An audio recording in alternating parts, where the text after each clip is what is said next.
Bien, tenemos este otro problema que estáis viendo en la pantalla. Olvidar la línea esa en la que pone que la espira posee una autoinductancia. ¿Vale? Vamos a hacer una variante de este problema en la que no haya autoinductancia. Simplemente asumimos que es una espira, un circuito normal y corriente. Más adelante hablaremos de esa situación. Y simplemente queremos calcular la corriente que se induce y el trabajo que realiza un par externo que está forzando a ese circuito a moverse con una cierta omega constante. Así que lo que tenemos es una placa de hilos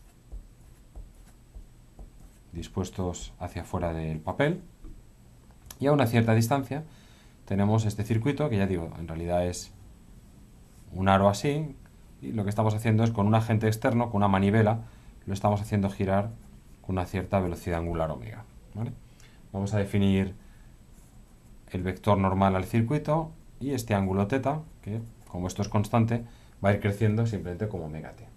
Y como digo, la pregunta es ¿cuánto vale la corriente inducida? Y la segunda pregunta, bueno, pues, ¿cuál es el trabajo que ha hecho, digamos, un par externo, es decir, la manivela, que está forzando esto a moverse con velocidad omega constante? Muy bien, pues vamos allá. Como tenemos un circuito cerrado y queremos calcular una corriente inducida, vamos a seguir nuestro procedimiento, en el que el primer paso vamos a definir el sentido de la normal. En este caso, como ya nos han dado ese vector normal, pues vamos a mantener ese vector como en el dibujo. En el segundo paso vamos a aplicar la ley de Faraday. Queremos calcular la variación del flujo magnético con respecto al tiempo. Como ya hemos visto, el flujo magnético es esta integral doble con este producto escalar dentro, entre este vector, que es un cachito de área en este dibujo. ¿Vale? Vamos a pintarlo aquí en perspectiva. Esto sería diferencial de área, ¿de acuerdo? Y multiplicamos por el campo en distintos sitios y hacemos la integral. Bien, para eso necesitamos conocer este campo. Y aquí tenemos esta placa de hilos. Bien, como esto tiene simetría infinita, o sea, simetría plana, perdón, porque tenemos hilos infinitos hacia arriba y también la placa hacia arriba y hacia abajo, pues cogemos una amperiana que sea un rectángulo, le damos una orientación la que queramos, pero bueno, esta es cómoda porque como esto es un hilo hacia afuera, pues solo este hilo va a crear unas líneas de campo así, así que lo normal es pensar que el campo por aquí va hacia arriba y a la izquierda va hacia abajo. Bien, aplicamos la ley de Ampère y tenemos que la circulación del campo de esta placa a lo largo de este caminito rojo, pues es, si esto mide h, 2 veces b por h.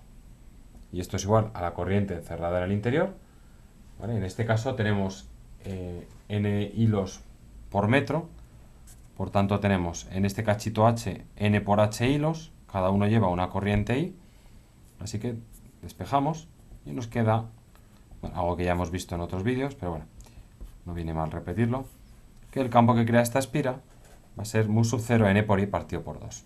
En este lado, que es donde está este circuito, he dicho el campo de la espira, no, el campo de esta placa. El campo va hacia arriba y aquí el campo va hacia abajo. Así que para lo que nos interesa a nosotros, que es este flujo, le vamos a poner sentido más j, entendiendo que tenemos este sistema de referencia. Bien, pues ya podemos seguir. Ya conocemos nuestro campo. Es mu sub 0 n por I partido por 2 en la dirección menos j. Y ahora vamos a escribir el vector normal, que tendrá componentes coseno de θi más seno de θj. Que no se nos olvide que esto está girando, por tanto θ es simplemente omega t. Así que ya podemos calcular el flujo, que será, como el campo es uniforme, simplemente b por a. Así que b vale mu sub 0 ni medios por menos j, escalar el área, que tendrá una superficie, como dice el enunciado, por coseno de θi más seno de θj. Y al hacer el producto escalar, se cancela j por i es 0, porque es un producto escalar, j por j es 1, así que nos queda menos mu sub 0 n por i s medios por seno de omega t. Y este es nuestro flujo. Por tanto, la fuerza electromotriz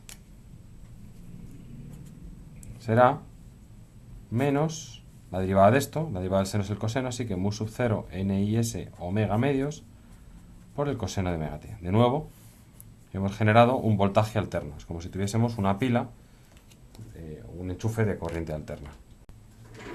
Bien, para el segundo apartado nos están pidiendo el paso número 4, este que no estamos haciendo nunca, que tiene que ver con la fuerza y el torque, ¿vale? Bueno, en realidad con el trabajo, pero para entender el trabajo tenemos que comprender las fuerzas. Bueno, el paso 3 tiene que ver con la ley de Lenz. Voy a hacer un análisis rápido, ¿de acuerdo? Para que nos acostumbremos a hacerlo. Fijaos que de partida nuestra espira está así. Este es el vector normal y este es el campo magnético. Por tanto, el campo no crea flujo porque no atraviesa este circuito, va paralelo a él. Cuando esto empieza a girar, estaríamos en esta situación, empieza a haber un flujo. Así que paso de no tener flujo a sí tener flujo. Así que el sistema lo que quiere es como si pasásemos de campo cero a un pequeño campo efectivo, digamos, que es el que atraviesa esa superficie. Así que nuestro delta, nuestro cambio en el flujo proporcional a ese cambio efectivo será una cosa así.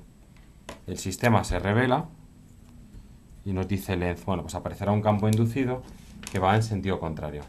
Para crear ese campo inducido, ¿vale? Yo lo que tengo que hacer es crear una corriente que cree un campo magnético en ese sentido, ¿vale? Ese oponerse a tiene que ver con este signo que sigue siendo negativo para t's pequeños.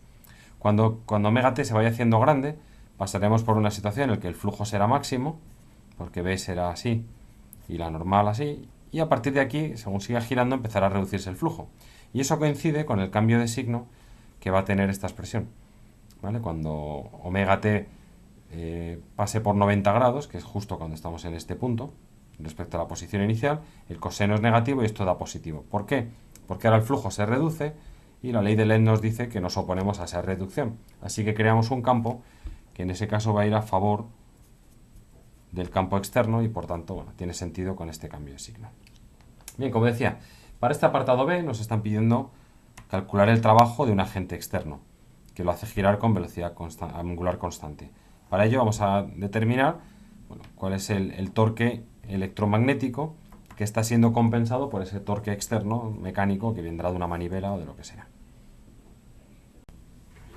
Bien, calculamos el torque y para calcular el torque pues tenemos la expresión mecánica de siempre, que habría que coger pequeños diferenciales de fuerza y superponer, o cuando tenemos circuitos cerrados que sean planos y a esto le superponemos un campo uniforme, es decir, justo todas las condiciones que se están cumpliendo en este problema, podemos usar una expresión alternativa que nos dice que el torque es el momento magnético por el campo externo. Y este momento magnético es la corriente que circula por el circuito, en este caso va a ser la corriente inducida, por el vector área del circuito.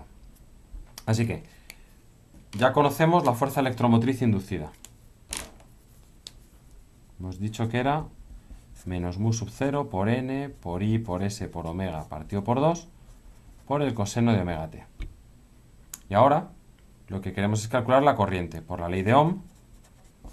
Si yo tengo una fuerza electromotriz y una resistencia, es decir, esta espira que estoy pintando así de perfil siempre tiene una cierta resistencia eléctrica, pues aparecerá una corriente que será la fuerza electromotriz partido por la resistencia.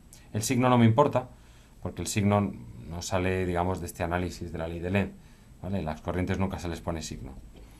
Así que aquí pongo simplemente el módulo de la corriente, que sería mu sub 0 por n por i por s omega partido por 2r coseno de omega t. Y ojo que esta corriente no es la corriente de la espira, esta es la corriente de las placas. Bien, el área, pues de nuevo será la superficie por el vector normal. Así que ya podemos calcular el torque. Será momento magnético, que es corriente que circula por él, por área, esto nos da un s cuadrado, por omega partido por 2r, por el vector n, que lo teníamos escrito de antes, es coseno de omega t por i más seno de omega t por j, vectorial el campo, que vale menos mu sub 0 por n por i partido por 2 j. Así que j vectorial j es 0, ojo que antes era un producto escalar para el flujo, ahora es un producto vectorial, j vectorial j es 0, y vectorial j es k, pero con este menos me queda menos k, así que tengo menos mu sub 0 cuadrado, n cuadrado, i cuadrado, s cuadrado, partido por 4r por omega, coseno de omega t por j. Ay, y me he comido aquí el coseno de omega t que aparece en la corriente, así que aquí nos queda un coseno cuadrado de omega t. ¿Vale? Este signo menos, perdón, k, tío, bueno. Este signo menos me gusta muchísimo, porque fijaos, yo tengo la espira girando así, por culpa de una manivela, de un agente externo. Y ahora me ha aparecido un torque que va con menos k, este menos de aquí con la k. Es decir, tenemos este torque aquí. Así que tenemos un torque externo que lo hace girar en sentido antihorario y un torque electromagnético que le gustaría hacerlo girar en sentido horario. El hecho de que esto gire con omega constante significa que la suma de todos los torques es cero, no hay aceleración angular. Y por tanto, el torque externo es igual en módulo a este torque electromagnético que hemos calculado. Y que veis que depende con el coseno cuadrado de omega t. Muy bien, pues terminamos. ¿Cuál es el trabajo de rotación que hace ese agente externo? Bueno, pues si recordáis de la parte sólido-rígido, el trabajo de rotación se definía como el torque por diferencial de ángulo, que era la versión de rotación del trabajo que hayamos visto en movimiento de traslación, que era fuerza por desplazamiento.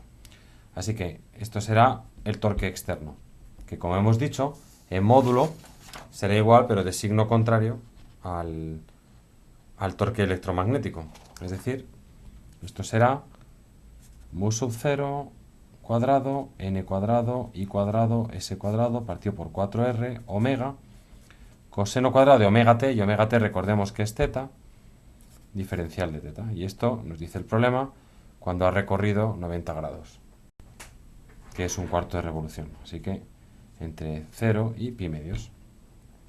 Todo esto son constantes, y aquí tenemos entonces que el trabajo externo que hace esa manivela, que lo movía con una velocidad angular constante, será i cuadrado, el área al cuadrado partido por 4r, omega, y ahora nos queda la integral de coseno cuadrado de teta diferencial de teta, que esta pues nos la daría, nos la miramos en una tabla, y esto vale pi cuartos. Bueno, este resultado es bastante interesante, lo podemos escribir así. Fijaos que todo esto, bueno, y este 4 sería el campo creado por la placa al cuadrado. Luego tenemos ese cuadrado, aquí tenemos la resistencia, luego tenemos este pi cuartos que es geométrico, y luego la frecuencia. Entonces, ya digo que es interesante este trabajo porque, primero, cuando tenemos que luchar contra un campo muy grande, pues evidentemente tenemos que hacer mucho trabajo. Si el circuito es muy grande, los flujos son más grandes, que es lo que está en la base de toda la ley de Faraday, por tanto también hay que hacer mucho trabajo. Si la resistencia es muy pequeña, la corriente es enorme, con lo cual los torques, los flujos, etcétera, pero los torques, etcétera, son también muy grandes. Y esto es quizá lo menos intuitivo, pero también tiene sentido, ¿vale? Si estamos haciendo girar esto, pues cuanto más rápido lo hacemos girar, pues más trabajo tenemos que hacer. Así que bueno, el resultado es bastante bonito.